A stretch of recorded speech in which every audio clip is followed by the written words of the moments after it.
What if I told you your weekly budget for everything, food, gas, fun, was just $100?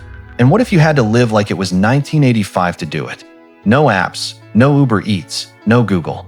Just you, this cash, and the yellow pages. This week, I'm going back in time to see if it's even possible to survive. And guys, this changes everything. Welcome back to the channel. If you're new here, we do deep dives into personal finance challenges that are anything but boring. This week's idea came from a wild statistic. $100 in 1985 is worth about $285 today. But what if we reverse it? What does a 1985 budget feel like in a 2025 world? So the mission is simple, but brutal.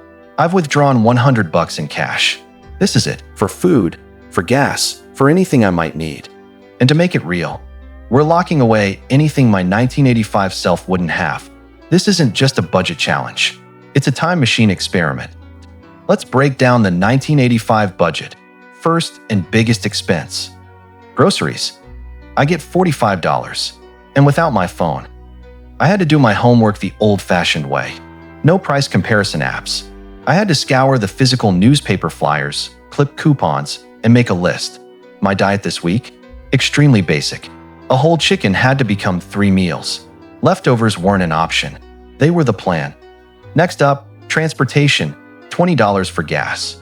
Gas was about $1.20 a gallon back then, so that's my allowance. Every trip had to be planned. No quick, I'll just run to the store moments. This right here?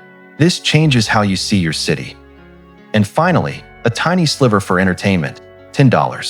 In 1985, that meant maybe one movie rental and a trip to the arcade.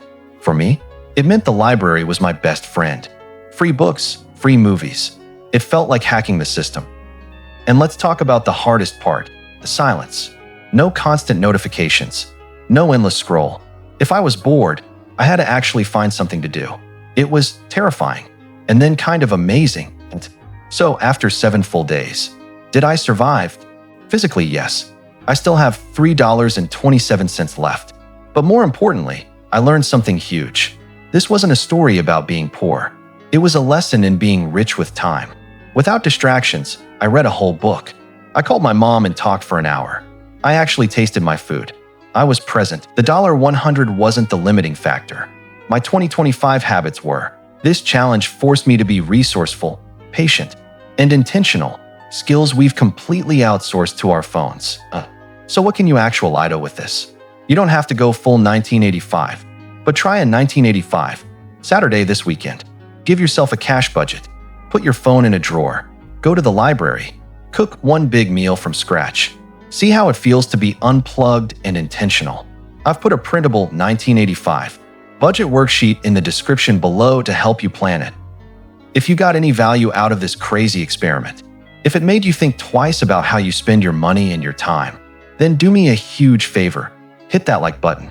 It really helps the channel out. And subscribe if you aren't already. This is just the beginning. Next week, we're taking on another huge financial challenge. We're going to try and survive a week using only the financial rules from the year 1929. You do not want to miss that. Hit subscribe and tap the bell so you don't miss it when it drops. Thanks for watching. Leave a comment below telling me what year you'd want to see me try next. Stay frugal, stay curious, and I'll see you in the next video.